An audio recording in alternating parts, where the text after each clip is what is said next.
मांडर विधानसभा के अलग अलग इलाकों में मंत्री शिल्पी नेहा तिर्की, जो मांडर से विधायक भी है, और उनके पिता बंधु तिर्की काफी एक्टिव नजर आ रहे हैं।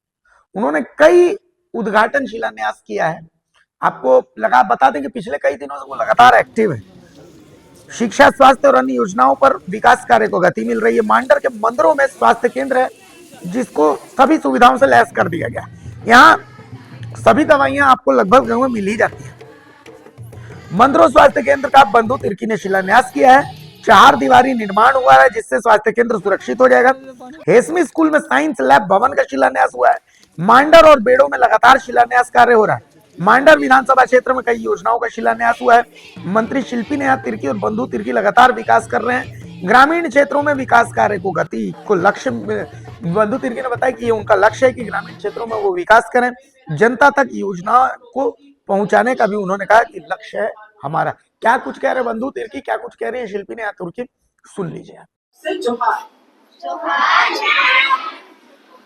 देखिए, हम लोगों को भी खुशी है आज इस स्कूल का हम लोग शिलान्यास कर रहे हैं, जो वर्षों से यहाँ पे स्थापित स्कूल है। और हमें लगता है कि आसपास के जितने भी बच्चे हैं, और मुझे लगता है दूर दराज से भी जो बच्चे आते हैं, इस स्कूल में उनकी निर्भरता बहुत ज्यादा है।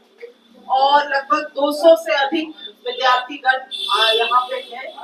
और बरसात के समय सबसे ज्यादा परेशानी बच्चों को, यहाँ के शिक्षकों को उठाना पड़ता था। और चुनाव के समय में इस भवन का और भी महत्व बढ़ जाता है, क्योंकि चुनाव के समय में ये एक बूथ में भी तब्दील होता है। और यही कारण है कि हम लोगों के भी प्राथमिकता सूची में स्कूल का जीर्णोद्धार था। लगातार कई सारे विद्यालय से हम लोगों को रिक्वेस्ट आता है कि हम लोगों का स्कूल का मरम्मतीकरण हो, ये स्कूल में भवन बने, उस स्कूल में भवन बने। मगर हम लोगों का प्रयास रहता है कि जो सीमित संसाधन है, सीमित योजनाएं हैं, उससे हम लोग प्राथमिकता सबसे ज्यादा उन विद्यालयों को दे जो कि ब्लॉक के इर्द गिर्द में निर्धारित है। क्योंकि आप देखिएगा कि सबसे ज्यादा बच्चे जो दूर दराज से भी आते हैं, यही ब्लॉक के स्कूल में ही अपना दाखिला लेते हैं। अभी इसके बाद हम लोग कस्तूरबा बालिका विद्यालय भी जाने वाले हैं, वहां पे भी हम लोग अतिरिक्त कमरों का शिलान्यास कर रहे हैं। तो लगातार शिक्षा में भी हमारी सरकार की, हमारा प्रतिबद्धता इन चीजों से दिखता है। और आज कई सारे शिलान्यास का कार्यक्रम लाइन अप किया गया है। मुझे लगता है दिन के दूसरे भाग में आदरणीय बाबा बंधु तिर्की जी भी मांडर पहुंचेंगे, उनका भी 2 शिलान्यास का कार्यक्रम है। तो आज का दिन भी काफी लंबा चलने वाला है, मगर सभी विद्यार्थी गणों से मेरा यही संदेश रहेगा आप लोगों को कि मन लगा के पढ़ाई करें और हर एक दिन स्कूल आए। कौन लोग हर दिन स्कूल आता है? शिक्षकगण और विशेष रूप से मेरे प्यारे छात्रों, सभी को जोहार। Good morning.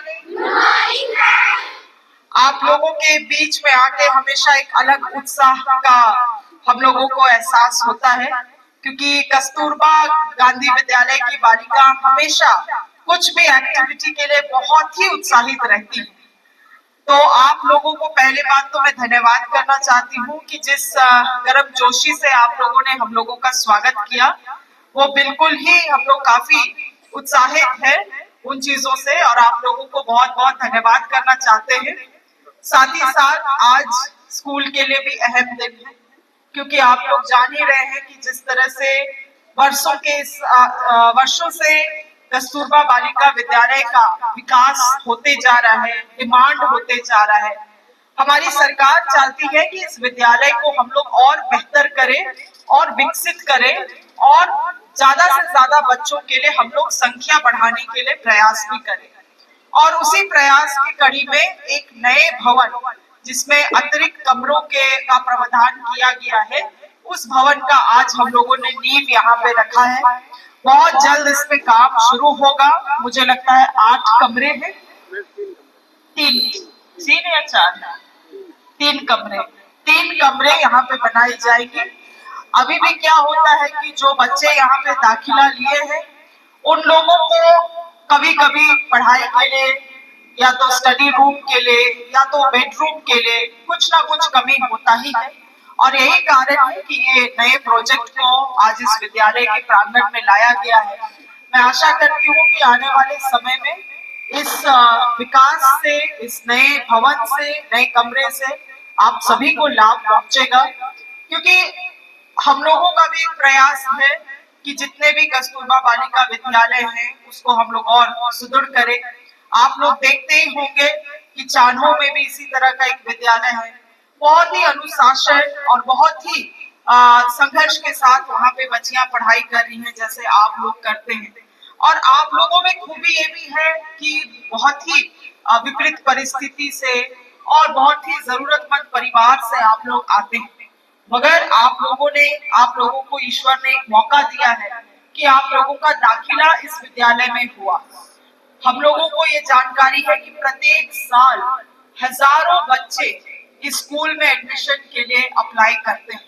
कई सारे अभिभावक, माता पिता हमारे पास भी आते हैं कि मैडम हमारे बच्चा का करा दिया जाए, हमारे बच्चों का करा दिया जाए, मगर सीमित सीट होने के कारण जो सबसे ज्यादा जरूरतमंद बच्चे हैं, वैसे बच्चे जिनकी आर्थिक बैकग्राउंड बहुत ही खराब है, वैसे बच्चे जिनके माता पिता पलायन कर गए हैं, वैसे लोगों को सरकार इन स्कूल्स में प्राथमिकता देती है।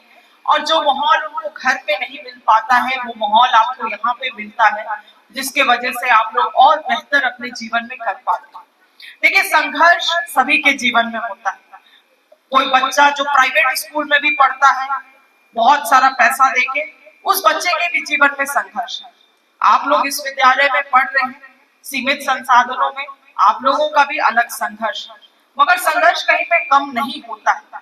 आपको हमेशा हर दिन जब आप जगते हैं तो आपको मन में ये सोचना है कि हमें ये मौका मिला है कि कस्तूरबा बालिका विद्यालय में जहाँ पे इतनी सीमित सीट है, वहां हमारी जगह में कोई और भी हो सकता था, कोई भी हो सकता था, मगर आपको वो मौका मिला।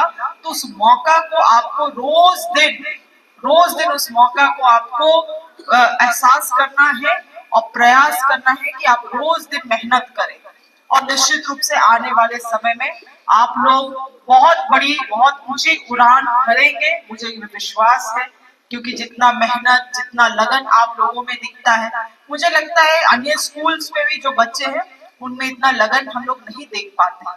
मुझे लगता है सामूहिकता में, क्योंकि आप लोग रहते हैं रात दिन एक साथ, आप लोग अपना संघर्ष कर रहे हैं, पढ़ाई लिखाई कर रहे हैं, तो हम लोग और बेहतर कैसे हों, एक दूसरे को देख के भी हम लोग सीखते हैं। तो ये अच्छी बातें हैं। इसी तरह से अनुशासित ढंग से रहें। छुट्टियों में जब आप घर जाते हैं तो आप लोगों से निवेदन है कि समय में भी वापस आए। बहुत लंबा छुट्टी, कुछ लोग जाते हैं जाड़े की छुट्टी में 1 महीना तक घर ही पे रह जाते हैं। ये सब चीजें आपके पढ़ाई के लिए भी नुकसानदायक है। इसीलिए जितना दिन आपको छुट्टी मिलता है, अगर 1 सप्ताह तो 1 सप्ताह, 3 दिन तो 3 दिन, मगर जब स्कूल स्टार्ट होता है तो वापस आप लोग स्कूल समय पे आए। क्योंकि जैसा कि मैंने कहा कि विद्यार्थी जीवन पूरे संघर्ष के साथ भरा हुआ है। अगर आप चाहेंगे कि मजा करें तो this is not time for just enjoyment, है ना। मजा तो है, मजा है, आप स्कूल में भी मजा कर सकते हैं, एंजॉय कर सकते हैं, मगर पढ़ाई को इस समय सबसे ज्यादा प्राथमिकता देना है। खास करके 8th स्टैंडर्ड के बच्चों को, 9th स्टैंडर्ड के बच्चों को और 10th स्टैंडर्ड के बच्चों को।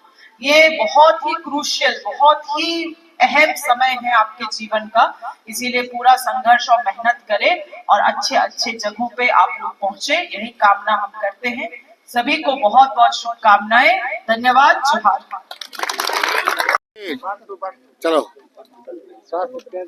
झारखंड सरकार शिक्षा, स्वास्थ्य, एग्रीकल्चर के अलावे अन्य चीजों पर काफी